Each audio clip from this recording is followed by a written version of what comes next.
हमारे साथ संत Atulanand convent school के निदेशक राहुल सिंह जी हैं।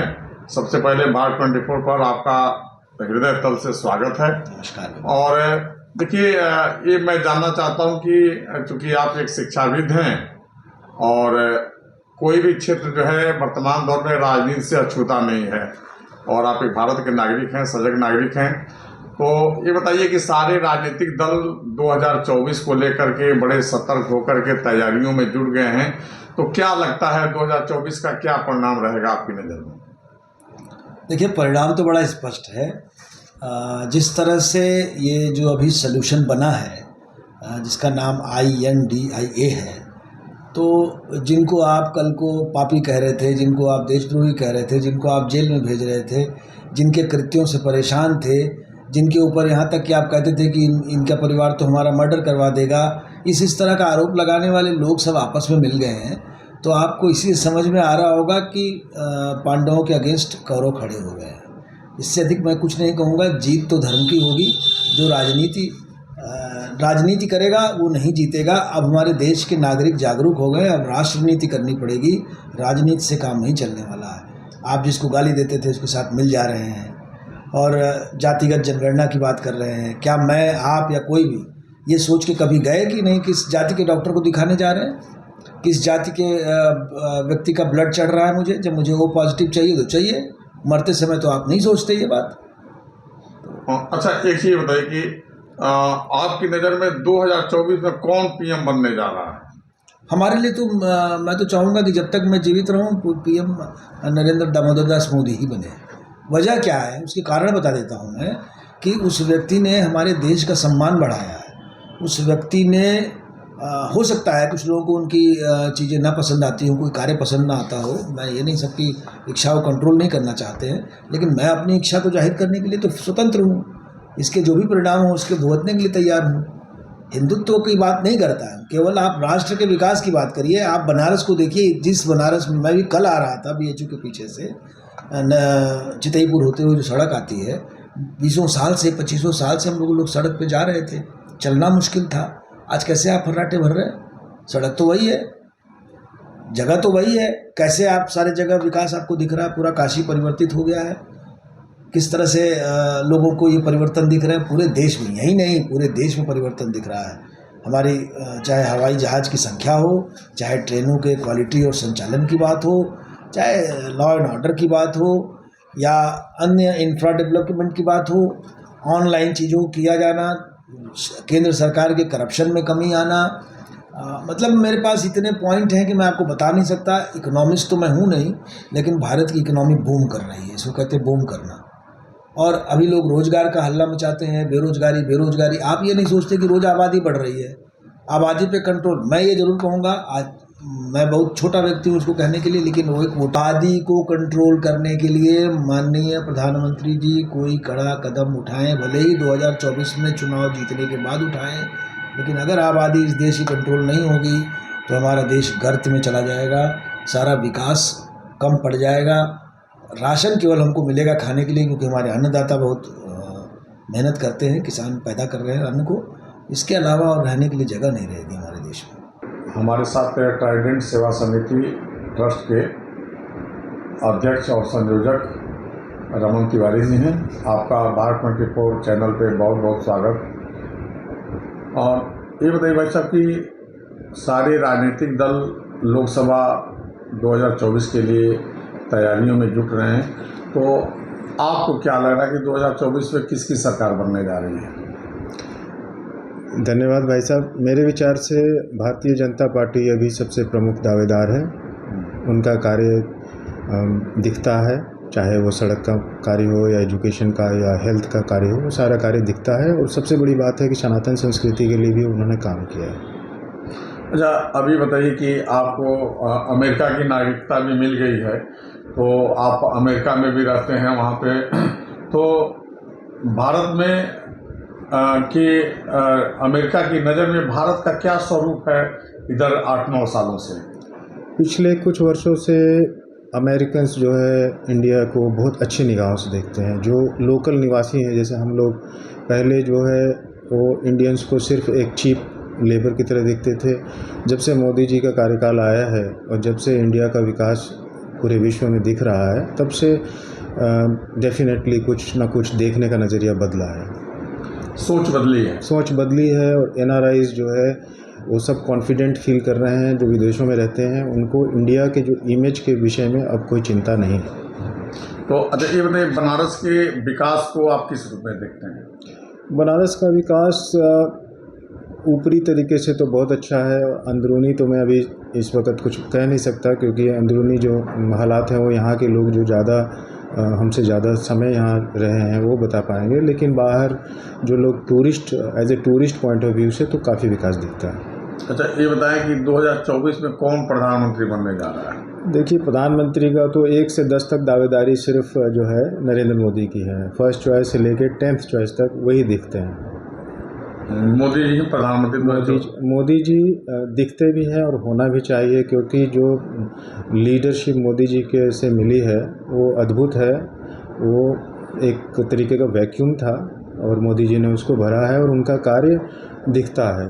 पहले कई वर्ष पहले शायद मैं मोदी जी के सपोर्ट में नहीं था, क्योंकि मुझे यूएस की जो मीडिया दिखाती थी मैं वो देखता था, तो यूएस की मीडिया ने कभी मोदी जी को अच्छा नहीं दिखाया। लेकिन जब मैं इंडिया आया, जब मैं यहाँ पे काम देखा उनका और लोगों से बातचीत किया, तो उसके बाद मुझे लगा कि नहीं, वो इम्प्रेशन सही नहीं थी विदेशी मीडिया की, और अब तो सभी मोदी की ही बात करते हैं। अच्छा ये बताइए, पीएम मोदी का क्या इमेज है अमेरिका में?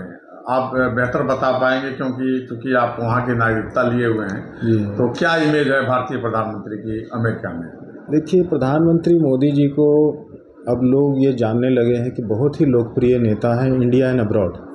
जो एनआरआईज विदेशों में रहते हैं, उनकी फैमिलीज़ भी है वहाँ पे, तो वो ये कॉन्फिडेंट फील करते हैं कि एक जो मोदी जी का विज़न है, एक डायरेक्शन है, चाहे वो आप कह लीजिए कि स्पोर्ट्स के माध्यम से, एजुकेशन के माध्यम से, हेल्थ सेक्टर के माध्यम से, टेक्नोलॉजी के माध्यम से वो विश्व में नंबर 1 ले जाने के कार्य को आगे बढ़ा रहे हैं। और जितने भी इंटरनेशनल प्लेटफॉर्म है, सब में आजकल इंडिया इंडिया इंडिया हो रहा है, तो डेफिनेटली बहुत ही प्लस है।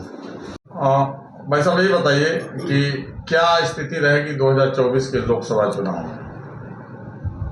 शुक्ला जी, पहले तो नमस्कार आपको, ढेर सारी शुभकामनाएं। 2024 के चुनाव में तो परिणाम बीजेपी के फेवर में ही रहेगा और प्रधानमंत्री हमारे नरेंद्र भाई जी ही होंगे, जो कि हमारे क्षेत्र के सांसद भी हैं। ये बताइए कि आप बनारस के विकास को किस रूप में देखते हैं? ये मॉडल है क्या देश का, जो बनारस में विकास हुआ है अब तक? मॉडल तो मैं ऐसे कुछ नहीं कह सकता, लेकिन बनारस में जो विकास अभी हुआ है, आज से पहले ऐसा कुछ नहीं हुआ था, और ये कहीं न कहीं हमारे माननीय जो प्रधानमंत्री जी हैं उनकी देन है। और ये स्वर्णाक्षरों में इतिहास में लिखा जाएगा। जो भी काम बनारस में, अयोध्या में या पूरे देश में हो रहा है, यह किसी सामान्य व्यक्ति के बस की बात नहीं थी। अच्छा ये बताइए कि ये इंडिया गठबंधन की क्या स्थिति रहेगी? ये लोग कुछ कर नहीं पाएंगे, केवल उछल कूद करेंगे, बहुत ज़्यादा कुछ कर नहीं पाएंगे। तो अच्छा 2024 में कौन प्रधानमंत्री बनने जा रहा है? नरेंद्र भाई मोदी जी ही बनेंगे पक्का? हाँ, इसमें तो कहीं कोई दुविधा ही नहीं है। हमारे साथ पूर्वांचल की पहली अत्याधुनिक सुविधाओं से लैस Singh medical and research center के निदेशक डॉक्टर अशोक सिंह जी हैं, और आज हम इनसे जानते हैं कि लोकसभा 2024 के चुनाव में क्या स्थिति रहेगी देश की और कौन प्रधानमंत्री बनने जा रहा है। डॉक्टर साहब, आपका भारत 24 पे स्वागत है। क्या स्थिति रहेगी चुनाव की, लोकसभा की? देखिए, चुनाव की स्थिति जो है बदलती जा रही थी। पहले लग रहा था कि एकदम भारतीय जनता पार्टी नंबर 1 पर थी और अभी भी ऊपर ही चल रही है, लेकिन पिछले 3-4 महीने में धीरे धीरे परिवर्तन हो रहा है, और ये परिवर्तन आपको देखने को मिलेगा। जहां और 2-3 स्टेट के चुनाव में भारतीय जनता पार्टी विजयी रही, वहीं कर्नाटक के चुनाव में भारतीय जनता पार्टी को हार का मुंह देखना पड़ा, और कांग्रेस धीरे धीरे इंडिया के माध्यम से मजबूत होती जा रही है। मैंने पहले भी कहा था, जब लोग कह रहे थे, जब ममता जी ने कहा था कि जब तक राहुल जी रहेंगे विपक्ष एक नहीं होगा, और आज उसी राहुल जी के पीछे जो है विपक्ष खड़ा हो रहा है।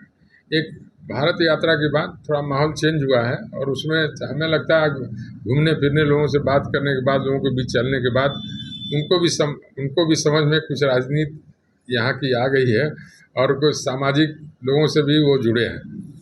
तो ये फ़र्क पड़ा है, और हमें लगता है कि आने वाले जो चुनाव हैं मध्य प्रदेश, राजस्थान और हरियाणा के, विशेष रूप से कई स्टेट में है, लेकिन ये 3 विशेष रूप से ये तय करेंगे कि 2024 में क्या होगा। परिवर्तन तो हो रहा है।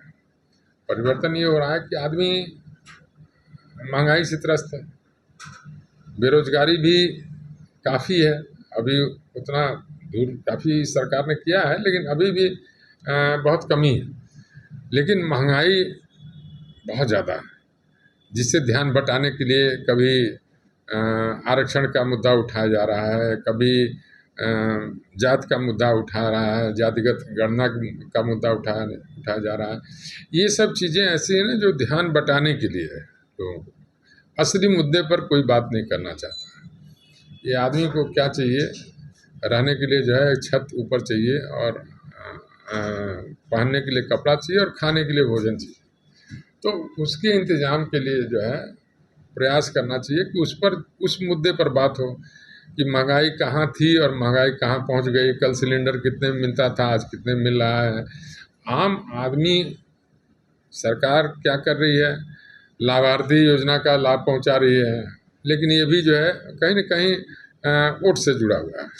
ये इसलिए नहीं है कि हाँ जनता को बहुत सेवा, फूड सुरक्षा के नाम पर जो है वो दे रहे हैं, कहीं न कहीं उसका लाभ पाने के लिए जो है ये सब कार्यक्रम चल रहे हैं। लेकिन ठीक है, तो गरीबों, जो गरीबी रेखा से नीचे है, BPL से नीचे है, उसको आप पैकेट पहुंचा दे रहे हैं। जिसको पैसे की कोई कमी नहीं है, जो रोज़ सोचता है कि हम कहाँ खर्च करें, उसके लिए भी कोई समस्या नहीं है। लेकिन मिडिल क्लास, जो आम आदमी है, जो सैलरी क्लास है, उसको आप देखिए कि उस समय जो है, आज से 2014 का ही ले लीजिए, जब भारतीय जनता पार्टी आई, उस समय सामान की कीमत क्या थी, और आज जो है सामान जो जन सामान्य के काम आती है, गेहूं है, आटा है, चावल है, दाल है, सब्जी है, और तेल है, घी है, मतलब जो आम आदमी के काम आता है, उसकी कीमत, गैस सिलेंडर 21 या 24 जो है इंडिया में हो गए हैं। और हमें लगता है आने वाले वर्षों में और हो जाएगा। निषाद का अलग पार्टी हो गया, पटेल का अलग पार्टी हो गया, यादव का अलग पार्टी हो गया, कुशवाहा का अलग पार्टी हो गया।